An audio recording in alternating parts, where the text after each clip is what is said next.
Welcome. Thanks for joining. I am going to kind of go through this a little bit with the assumption that folks have some knowledge of communities. They have been around for a long time.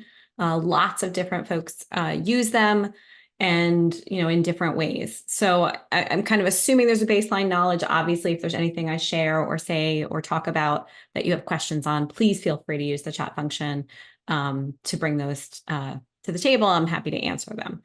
But what I want to do today that maybe is a little different, or just for some of you might be a little different, is talk about, we'll talk about some of the pros and cons and why people use communities and what are some of the watch outs. But we're also going to talk about kind of different options within the community umbrella, right? So it's not all full boat, giant, huge investment with thousands of people in your community. There's different levels and that I think can work for all different companies, including small and mid-sized companies that maybe don't have the budget of some of these huge national companies. So that's part of what I want to present today. But let's start out really basic, right? What is a community and how is it different from a panel? Because a lot of times, and maybe you do it as well, people use those terms interchangeably, community, panel, and that's fine. But just to kind of differentiate in terms of how I'm talking about it today. So when we talk about an online panel, we're talking about a large database of, wide span of different participants for any kind of research engagement for any number of companies or clients contracted on an ad hoc basis, right? So like Rep Data or Dynata or any of these big companies have a huge database. Any company can go to them and sample them and do ad hoc engagements, qual quant. When I talk about a community specifically today, I'm going to be talking about a group of custom recruited individuals meeting specific criteria who agree to participate in ongoing research studies for one company over an extended period, right? Could be weeks, months, years, but it's for one company. And if it's branded, it could be the brand, the end client. If it's unbranded, it could be, labeled as the market research company. But I'm doing this community for this company for this amount of time, a number of engagements over time, right? And of course, an online community can be recruited from an online panel. Sometimes they are, often they are. Sometimes they're recruited from a customer list or any other way you would recruit research. But just to kind of clarify, I might slip up and say panel when I mean community, but I am going to be talking about communities today, not panels. So brands, both large and small, have been leveraging online communities for years. I said in the beginning, this is not new, right? Companies have been using communities for a long time. And there's a lot of examples of how brands have used them very successfully over time. So, just to kind of bring up a couple examples, Starbucks created their My Starbucks Idea community, panel again, community, where they brought in their customers into a community to generate ideas, to test ideas. It yielded things like having Wi-Fi. Way back when, Starbucks didn't have Wi-Fi, right? Free Wi-Fi in their cafes, and now they do. Loyalty programs and rewards programs and testing those things. So they've used that really to launch successfully and to tweak a lot of their offerings. Google Opinion Rewards. It's an online community of people who use Google, where they, again, give feedback on ideas, on new products, new tweaks, new features. And for it, they get, Google Play bucks or, different types of, credits towards games, things that they're going to use within Google. Similarly, Microsoft, with their heavy users with IT folks, created a community so that they could test new features and, rollouts and versions of their software and have a subset of IT folks test it before it went broad. But it's not just for these big giant names, right? A large number of Zeldis clients have a community, and that ranges from, Fortune 50 companies to small, even local regional companies. So there's a wide range of options out there. It can work for any size company with almost any size budget. I mean, it's not free, but a range of budgets. So let's talk about why folks might want to create a community and have a community. I talked in the beginning about panels versus community. Some of you may have heard me in other settings on my soapbox talking about data quality. I think I did a webinar last year around data quality. It is a problem in our industry.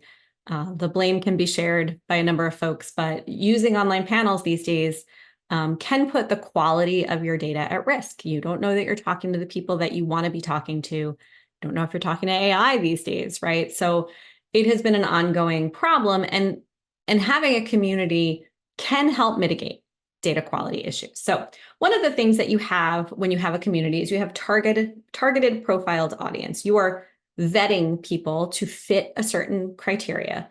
So you are gathering information from them, you're having them fit into a certain, set of criteria that you need, and you're profiling them. You're getting a lot of information on them to join your panel. Now, in your community. Not to say that when you do that, folks might not slip in who are not who they're supposed to be. That can happen. But if they're in your community and you're working with them over time, over and over, you're going to weed out the bad data, right? You're going to find and eliminate the folks who aren't who they're supposed to be because you're doing a number of engagements with them and you're seeing them over and over. So generally speaking, communities, particularly if they're recruited from a customer list, which already is vetted, but communities in general have much higher data quality. The people are who they're supposed to be. And that can be a big positive when it comes to the results you're getting. I would say one of the number one or two reasons our clients want communities in place is for speed and agility, right? We're living in a world where business partners want answers very quickly. They do not want to wait weeks and weeks, in some cases, to get an answer to a research question.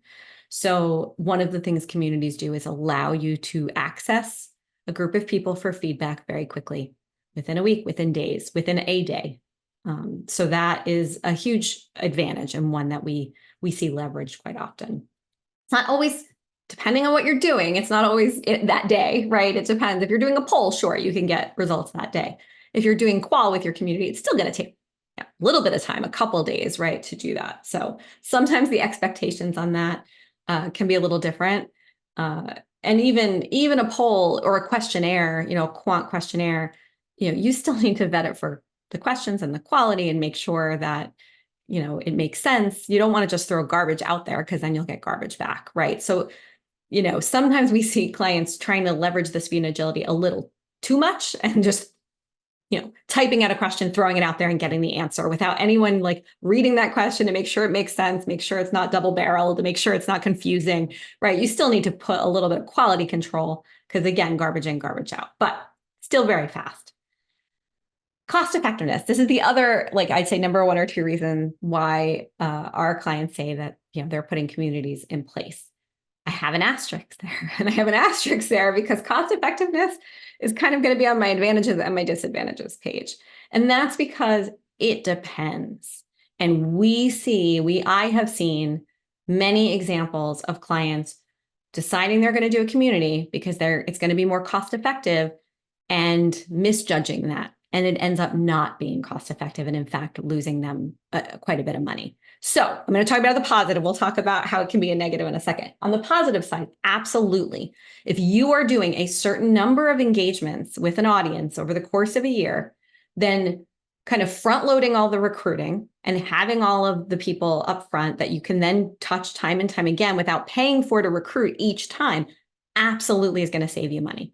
But you need to be doing a critical mass of engagements, right? There is a certain number that you need to have. And I wish I could give you a specific number. It depends. It depends on the size of your community and how much you're investing in it, how many engagements you need to make it worthwhile from a cost perspective, right? If you're going to do full boat, and we'll talk about that later, we're going to do a full boat community with a platform and over 1,000 people, and then you need a lot of engagements to make that cost effective. You're going to be needing to do it every week or two, right, to make that cost effective. If you're doing a smaller scale community, maybe you need to do 1 or 2 a month, right? So there's definitely a range there, but that is an important factor. And in addition to doing the recruiting mostly upfront, you also are going to see higher response rates. That's another advantage of communities. We see much more response rates due to engagement. When we go out, even branded, even to a customer list, if we send an email or our clients send the email from themselves, so it's coming from the company, we see response rates.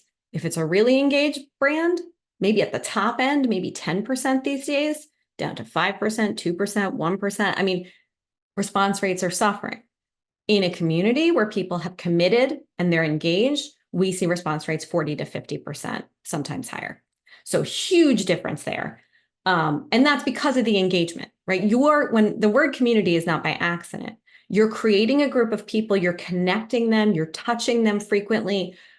In an ideal scenario, you're sharing back information with them or doing other engagement activities, non-research activities to create that sense of community. So people feel good, they want to share, they're excited to share, they're used to it. And that's part of why you yield those high response rates. Longitudinal studies, right? Sometimes there's an advantage to talking to the same people repeatedly. For example, if you're iterating on a concept or a new product and you want to get feedback and then do some stuff with it and then send it back out. Hey, is this better? Is this what you were talking about? Having the same people can make that really, really helpful. Sometimes you want to see how a group of people evolve, like you launch a pilot or something and you want to touch the same people over and over. So that's another advantage of having a community. And let's talk about some of the drawbacks. I won't even call them like disadvantages. We're going to call them considerations or watchouts, things to be thinking about. Here's where I'm going to talk about the other side of cost effectiveness. A lot of times, and this is going to be connected to the second one here, again, I'm going to put in this money. It's going to be worthwhile because at the end of the day, I'm going to do so many engagements that it's going to be so much cheaper than if I had done them all as ad hoc studies. And then what the reality is that we don't execute that many engagements. And we end up, it would have been cheaper to just do individual studies because maybe we only did 3 or 6 and we ended up not getting, quote, our money's worth. Because it is an investment. And then depending on the level that we'll talk about later, it can be a significant investment of upfront cost. I'll just bring an example. I had earlier this year or late last year, I had a client say, okay, I want to do a community. We know we want to talk to this type of person. And we had done an ad hoc study with this particular audience. It was this particular consumer audience. And the client said, oh, we want to do a community so we can do this. And I said, okay, all right, well, let's look into that. How many engagements do you envision that you'll do in a year with this group? And the client said 2 or 3. And I said, you do not want a community. You do not want to put in all that money and all that investment to do 2 or 3 engagements. It will be a lot less expensive to do them as just individual ad hoc studies. So there's always that balance you need to be thinking of. And the second piece is a big part of it, because this is where we see the most issues happen. A lot of times our clients underestimate the amount of work that goes in to using a community and leveraging a community effectively. This was years ago, so communities were earlier and people weren't as familiar, but we had a client who wanted to do community. We had all these conversations with them. They said, no, we're going to do 2 engagements a month. It's definitely going to be worthwhile. It's definitely cheaper to do it this way. We said, okay, great. We set it all up. We're going to recruit all these people. It was members, health insurance members. We're going to recruit everybody. And we're going to do, 2 engagements a month, and great. Well, what happened was that client, they couldn't internally generate the 2 engagements a month. They would do one, and then it would get caught up in presenting those findings and sharing out to their business partners. And they couldn't then also have the bandwidth to be talking to other business partners and getting other ideas for the next one. And so what ended up happening is we were doing an engagement like every other month instead of twice a month. And so obviously that cost effectiveness falls by the wayside if all of a sudden you're not doing it as many. And what we see that a lot, we see clients, no, we have so much to ask about. We have so much to be able to use and leverage this community. And they don't always realize what is needed, the infrastructure that is needed internally to be able to generate and process the results from that number, even if you're working with a partner, right? Because the partner, yeah, they can program, they can collect the data, they can do the analysis, but you have to come up with the stuff to ask about. And so that is, I would say, one of the most important considerations if you're thinking about a community is, do you have the bandwidth to within your own company handle that level of engagements to make it cost effective. Bias, of course, a lot of times they're not always branded, but a lot of times communities are branded. Folks are really engaged. They're excited to be part of the community. So maybe there's a positive spin there, even when they're unbranded, right? Just being part of the community can create that. You're talking to the same people over and over. All right. There's no way around that. That's what a community is. You can have a really large community, so you can, sample different parts. But at the end of the day, it's not the same as going out to the wider world, right? You have a subset and you're talking to that same subset over and over again. It's also harder to recruit a community that you can leverage for every kind of subgroup you might want, right? Because you really need so many to be able to do that. It's not impossible. We've definitely done that, but you need a very large community to be able to cover off on if you have multiple products that you sell, if you have multiple types of audiences that you engage with, to make sure you have enough of all of those different to be able to get readable samples from all of those, takes a lot of investment. Fatigue, right? If I talk about the engagements, and to keep up that level of engagement, you need to be engaging with your community on a regular basis. But it can be too much, right? There can be too many surveys. You could be sending something out, every week or, multiple times a month, and people might just drop off because there's just too many. And they, as a respondent, feel fatigued. So another really important consideration is the balance between engagement and fatigue. You have to touch these folks. You cannot recruit a bunch of people to your community and then they only hear from you every 2 months, unless that's prearranged. We're going to talk about an example of that, unless that's sort of part of what's built in. But generally speaking, they need to hear from you. They need to get opportunities to participate in research, because that's what they're there for, and they want to get rewarded. So they need those opportunities. And in an ideal world, they want other kinds of engagement. They want a member of the month, release. They want sharebacks. Hey, we talked to you last month about this. Here's some of the changes we made, or here's what we did with what we heard. Those things all increase engagement. So all things to think about. You do not want to recruit a community and then just have them sitting. But you also don't want to kill them. You don't want them having to do something every other day or twice a week or even every week, right? So you have to find the balance. I think the ideal balance for any individual in the community is to participate in something maybe 2 or 3 times a month. That is our experience in kind of creating the ideal engagement. It isn't always going to be a 20-minute survey, because that would be exhausting, but different kinds of engagements. Okay. Let's talk about just kind of different features or elements or dimensions of communities. Branded versus unbranded. Most of the communities that we create or work with our clients on, or know of that our clients have, are branded. They tend to be either, customers or someone that they have a relationship with, or even if not, it's branded to just that they know they're part of that, right? I'm in the AMC Theaters community and I know that it's AMC Theaters, right? So branded communities work best from a recruitment and response rate perspective. You're going to get the best response rates, the easiest to maintain folks in the community, and not to constantly have to cycle through and replace them. But unbranded communities can work too. And we have actually communities that have a branded segment and an unbranded segment, because the client wants customers and have it branded, but they also want sort of prospects or Gen Pop to test as well. And so you can absolutely do that. There are platforms that have that in place where it can kind of separate 2 groups and have half of it be branded and half of it unbranded. And by unbranded, usually it's branded with either the market research company or the community platform. It has a brand, it's just not the end client brand. And maybe you call it like a healthcare panel or a financial panel, right? You kind of at a broad level. So absolutely can do that. You just need to recruit more, because your response rates tend to be a little bit lower, and you have to refresh more. And that's something I didn't mention in terms of recruitment.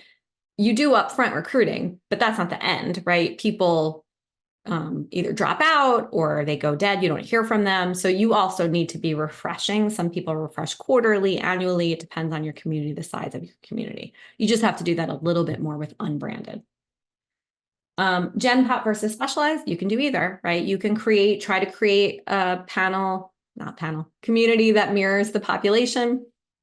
in some, proportionately, so that you're kind of creating a mini Gen Pop. Or you can do something that's more specialized, where you're looking for a particular kind of person, thinking of like health insurance panels who have, people who have, Medicare Advantage plan versus people who are dual eligibles, or whatever that is, a subset kind of population. You can absolutely do that. Oftentimes, again, I go back to the sort of the branded, the most common that we see is like customers or members or however that's defined. That those are the most, so they tend to be branded. They tend to be like a group, a wide array of the folks that our company works with. But you can do both. Audience, you can do all kinds, right? A lot of what I'm talking about sounds consumery, and certainly there are a lot of consumer communities out there, but there's also lots of B2B communities. There are physician communities. We managed a big financial advisor community. We've managed employer, like HR professionals. So you can have any community you want. You have to think about how you're going to incent them, how you interact with them, what kinds of engagement activities you do, right? So for example, I mentioned, member engagement. I mentioned like member of the month. That kind of thing is mostly consumer. But sharebacks, like, hey, here's what we did with the information. B2B communities really appreciate that and engage with that. So you just have to keep those considerations in mind as you're building with different audiences. Methodologies. Ideally, you want a panel where you can do any kind of research engagement you would like. You want to do a poll, a survey, great. You want to do an ethnography, you want to do IDIs, a focus group. Hopefully, the way you've built it, you can do any of those kinds of things. Now, we'll talk about some examples where your community might specify methodology, but for the most part, that's something to think about as you're creating a community is what are you going to want to do with it? We've done communities that only do quant engagements. We have communities that are a mix of quant and qual, and we have communities that are only qual engagements. So it's something upfront you want to think about how you're going to want to use this. What kinds of things are you going to want to do? So now I mentioned at the beginning that I want to talk about options because, again, I feel like some of the stuff folks know what communities are. They have a basic understanding of the advantages and disadvantages and how they work.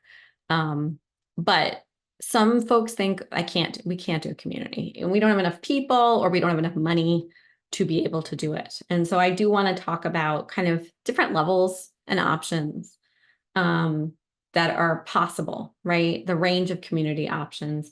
You don't always need to go full boat, as I call it, for your online community. And I'll talk about full boat first, but I'm going to walk through three different levels and a case study for each. These are not the only options, right? These are 3 lines in the sand that I drew to create sort of 3 levels. There's everything in between also, right? It's sort of like the sky's the limit, right? You can decide what you want to do, how big does it need to be, what kinds of things do you want to do, how often do you want to talk to them. All of those things are going to go into this. I picked sort of 3 different levels where we have a case study where we've done an example, so you can see some of that range, but I don't want to imply that these are the only 3 options. There's, again, anything in between. And if you work with a partner, they should be able to customize that for you, or you can kind of decide what you need and go to someone and look for that. There's also, I should say, and you'll see some of this in these options, but there's a range of how you do this, right? We have clients who do it all internally. It's all staffed internally. They use internal folks to do every piece of it, right? They don't partner with anybody. They don't partner with a platform like the technology, and they don't partner with a research company. They do it all themselves. That's absolutely an option. But I will obviously, the case studies are all where clients use a research company because there are things that we've done. But, there's clients that will go part of the way. They'll partner with a platform. They'll leverage the technology, but they'll do the rest, all of the research themselves. So there's lots of options there too, in terms of what pieces you do and what pieces you outsource. But keep in mind, as I said earlier, it takes a lot. It is not easy. There's a lot of work to be done. I can't stress enough how much I've seen folks underestimate the amount of work it is to maintain and effectively use a community. It is a lot of hours. And you end up seeing clients that end up hiring people because they didn't realize how much work it was going to be. Or I have clients who are kind of doing the whole things themselves and just drowning in it because it's a lot. So I'm going to start with what I called full boat, right? A large scale, big community using a platform. And I just have some examples. These are just, there's dozens of platforms out there. But these are, 4 big ones that a lot of people have heard of, that provide the technology. They provide the interface for community members that are engaging. They provide a tool, a portal, the platform that they log into and how they engage and how they're incented. It's all built into that, and it's amazing. They're great. So I'll talk about some of the advantages as well as some of the disadvantages. Biggest thing here is this is like a very big investment, right? So, and when I said large scale, I mean large scale enough that you can do lots of quant surveys. You can do kind of quant surveys with subgroups of your audience, that you have enough people that it's almost like an online panel. You have enough people to go out to that you're going to get surveys with 300, 400, 500 people, different subgroups, full boat. So advantages of this approach is the platform itself really helps with member engagement. It's slick. It's got, depends on the specific platform, but, might have tiles, like a kind of a tile, almost like a social media feel. It's easy. These companies have special ways that they are experts in engaging, and, those member of the month or the share backs, like those things happen more often within a platform.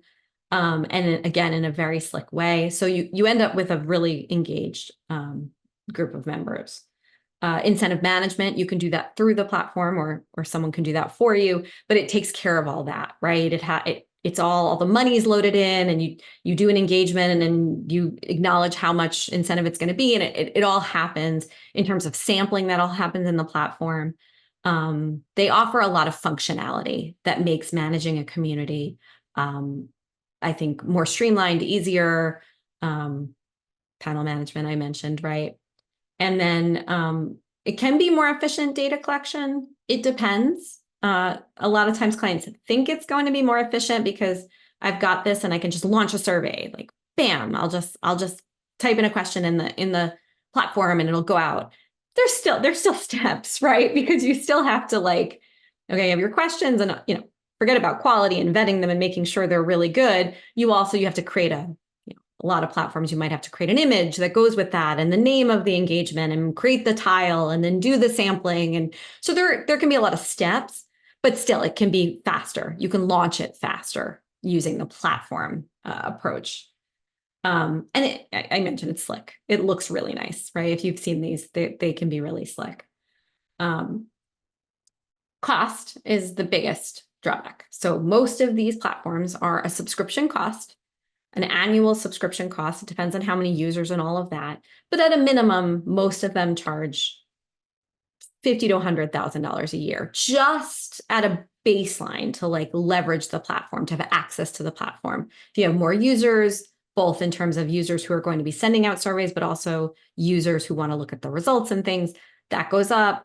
If you want help with community management, right, incentive fulfillment, creating the tiles, or really doing member engagement activities, that's all hours that they're also going to add on that. So that cost can get quite high, and that's just for the platform. That's not all your recruiting and all of the other things that you have to do. So when I say, it can be expensive.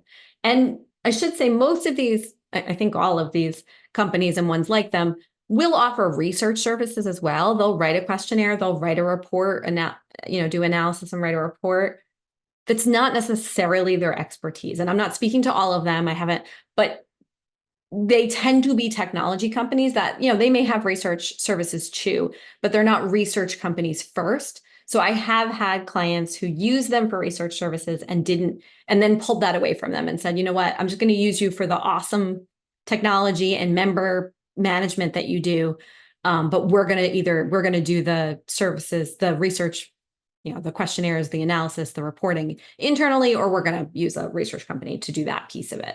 So again, when I say options, there's all different sort of ways you can do it yourself, use a platform, use a research company in different combinations. Obviously, that all affects cost. I mean, that's what I was just speaking to. They don't always have the research knowledge. They certainly don't always have the industry knowledge if you're in a specific industry.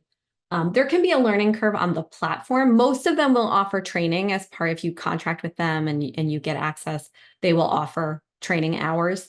And I think that they are very good. And the ones I've used, they are pretty intuitive, but there's still a learning curve. There's lots of different things and tabs and things you can do. Cost-wise, when we've seen, and again, this is a combination of the platform and having a large community, you're talking definitely six figures. I've seen it go even closer to $1 million, depending on the audience and how many folks you're trying to recruit and how many different buckets and all of that. So that can get even higher. B2B can be higher, right? But generally speaking, 200 to 500. So this it works really well. It's amazing. But to use this, to decide this is the approach you want to use, you need to be doing a lot of engagements, right? To get your money's worth for that, you have to be doing a lot. You need to be touching these people a lot. And you need to, that you would have done that anyway, or you think that that's what your company needed to make it worthwhile. So I'm just going to walk through an example of this type of community that we managed. And obviously this is a situation where the client company, they, first of all, just setting the stage, they had internal folks, 2 people who all they did internally was this community, was one of these communities. Then they worked with us to do the research piece, the questionnaires and the reporting, and then they used the platform as well. So they were kind of full boat. So in this case, the example, this case study, it was 2 separate communities. One of their clients, which were consumers, but they're customers, and one with financial professionals, which was their B2B audience, which again was sort of their distribution channel that was tied to them, branded in both cases, right? They had more than 1,000 folks in each of those communities. I mentioned it was branded. So how did we do this? I mentioned they had a platform. They used us as a market research firm, and then they had dedicated internal staff. There were 2 people in each of 2 people internal to this company that worked on the consumer, and then 2 people who worked on the B2B, and that's all they did internally. So the research, they did the research, they did the member engagement using the platform. So the platform company managed the recruit, incentive fulfillment, and member engagement activities. The research company, we did wrote the questionnaires, programmed them, launched them, got the data back, did the tabs, did the analysis and reporting. They had, and this was what made this work and be cost effective, they had an internal infrastructure with a queue for their business partners. Again, I mentioned they had 2 internal dedicated staff on each community, whose job it was to meet with business partners, to add an research engagement to the queue, to schedule it. They had a weekly, monthly schedule for the course of the year. Okay, we're doing this engagement here, we're doing this, and it was disseminated throughout the organization in a way that everyone knew about it, and they wanted their spot. They want to sign up for their spot to do their research study. They did. We did engagements on each of those every week almost. We took off some weeks for the summer and for the holidays. It ended up being about 40 engagements on each of those communities. So 80 in total, right? 40 the B2B and 40 on the consumer. So almost every week we were collecting data, we were writing the next survey, we were writing the report from the last one. It was just a constant circle. So if you look at that and what the cost of this study was, it was about $6,000 to $8,000 per research engagement. Well, of course, you're going to do a quant survey. Most of these were quant. We'll talk. They also did qual, but let's pretend we're doing a quant survey, 10-minute study. Have to go out. We need 500 people, 400 people. You're going to get a questionnaire report. It's going to be more than $6,000 to $8,000. So this was saving them money, right, on an ad hoc basis for each engagement. Now this was year 2, so they did carry over some of the recruitment, right? We took this over. This was one of the examples where they were just working with the platform and they weren't happy with the research services, so they brought us on board. And so that some of the recruitment costs had already been done in year one and some of those people carried over. So it would have been a little more expensive in year one. We had response rates of about 25% plus for the B2B, which for this audience was actually incredibly high, and more than 50% or more for the consumer studies. I did not actually have it in here. We did do both qual and quant here. I thought I had that in here. Oh, I did at the bottom of half, sorry. Most of it for the B2B, it was all quant. And for the consumer, it was about 75% quant, 25% qual. So we did some IDIs, we did some focus groups, but the vast majority was quantitative.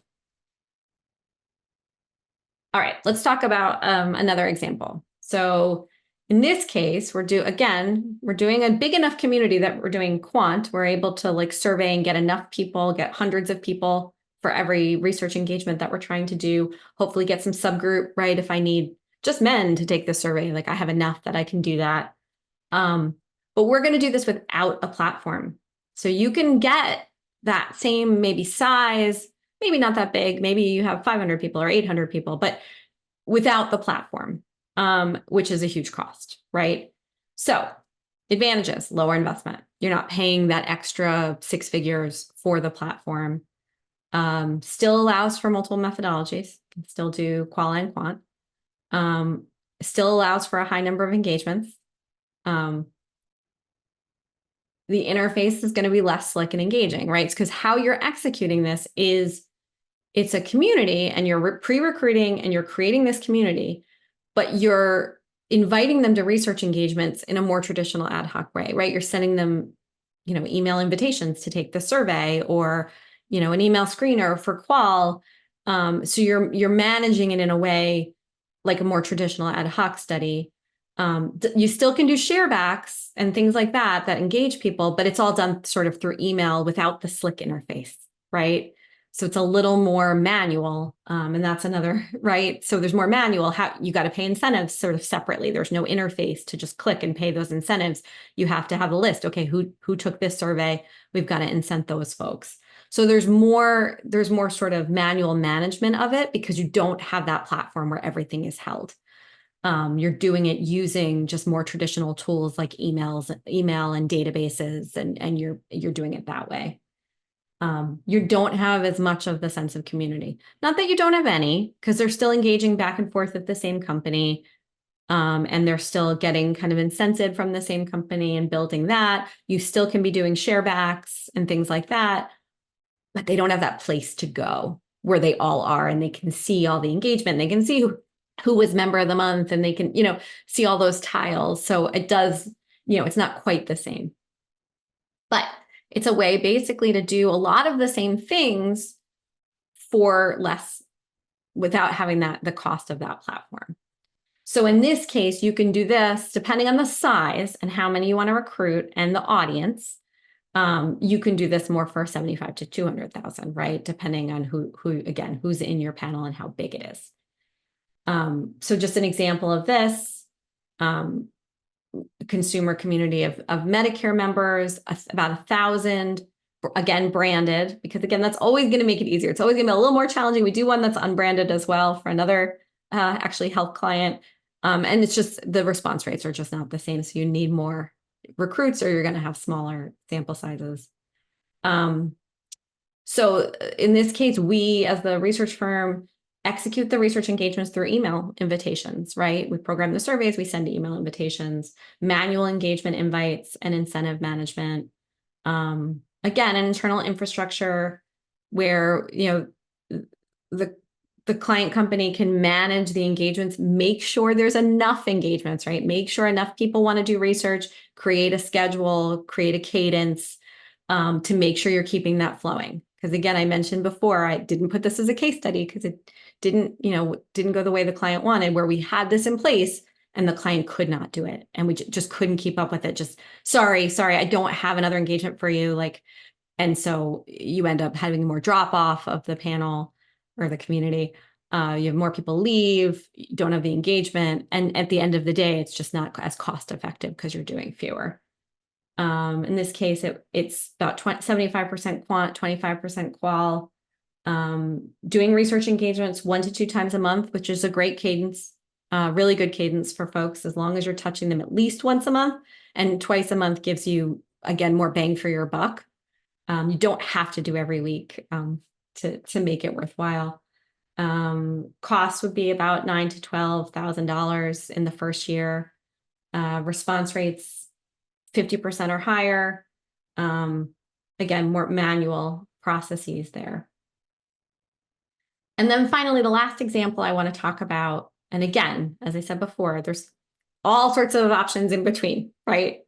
Big communities, small communities, who you're using, are you doing it all internally? All that stuff's on the table, and all of that can affect the cost and the time that's needed. So this is kind of the smallest scale community that we've done. Some wouldn't call it a community. It's too small, maybe. We actually called it a forum, and we did that intentionally from a member engagement perspective. We wanted to call it a forum.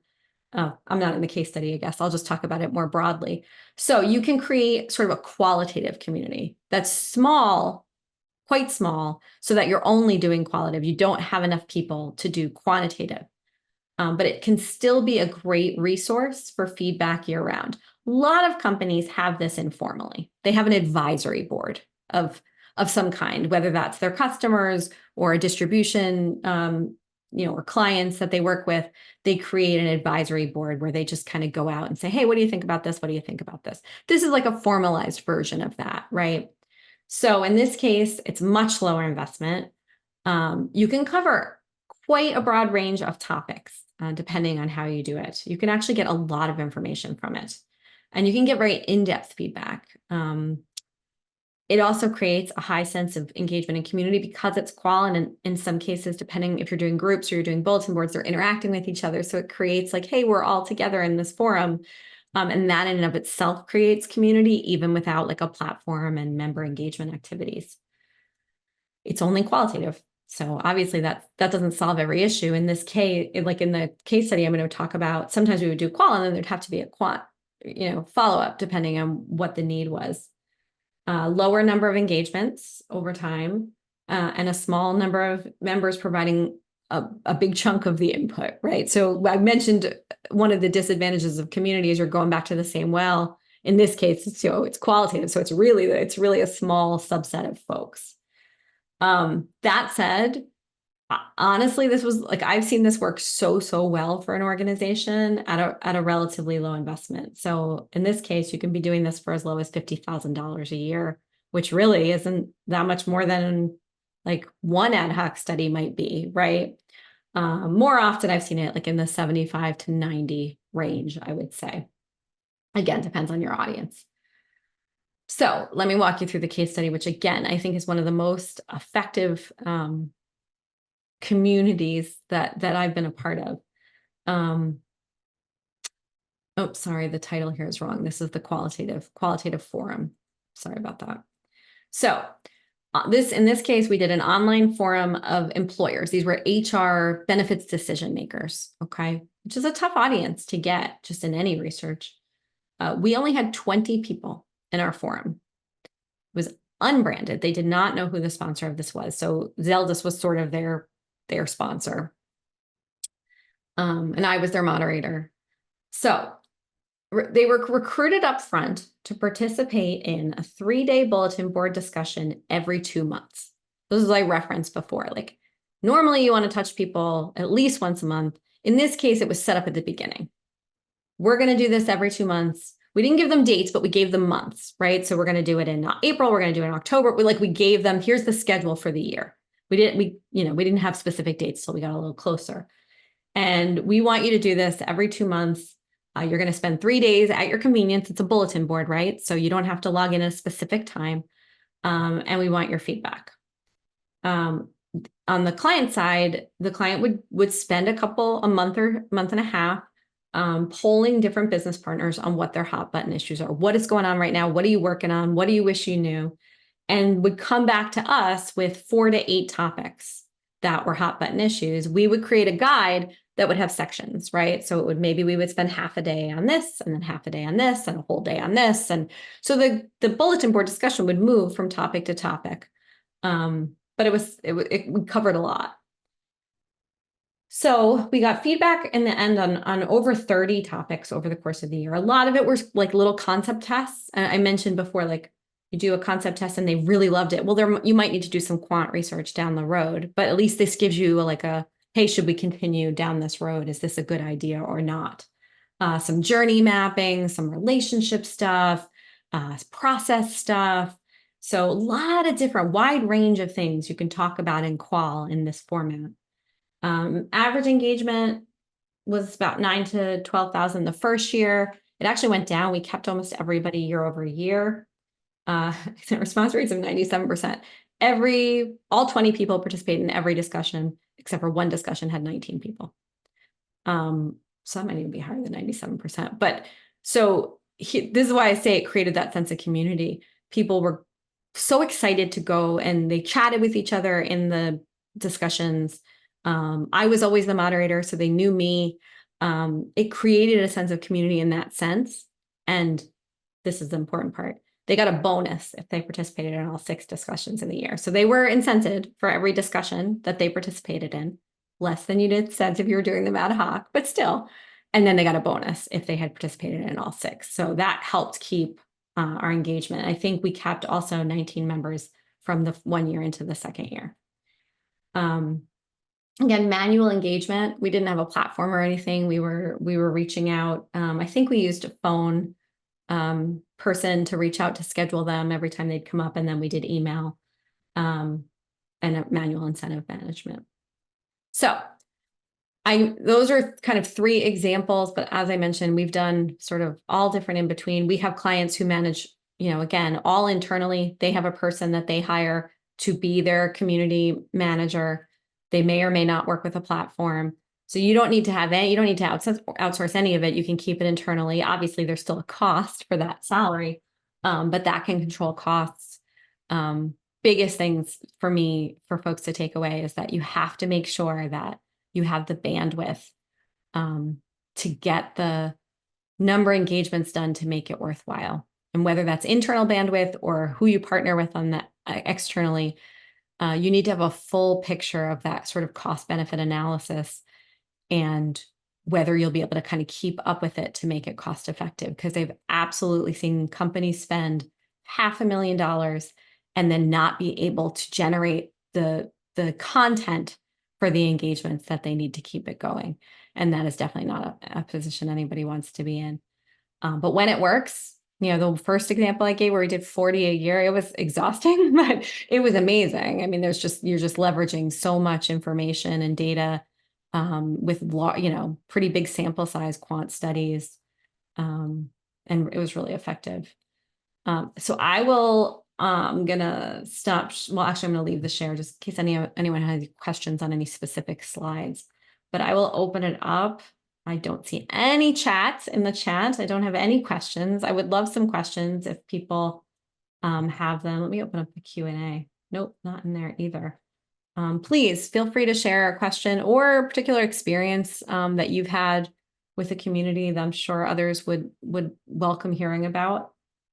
Give it a second, but if there's not, if folks don't have questions, feel free to reach out to me. Oh, I'm sure my last slide is always my email, right? Yep. So my email is here. Thank you all for participating, for joining. Absolutely reach out if you have any additional questions.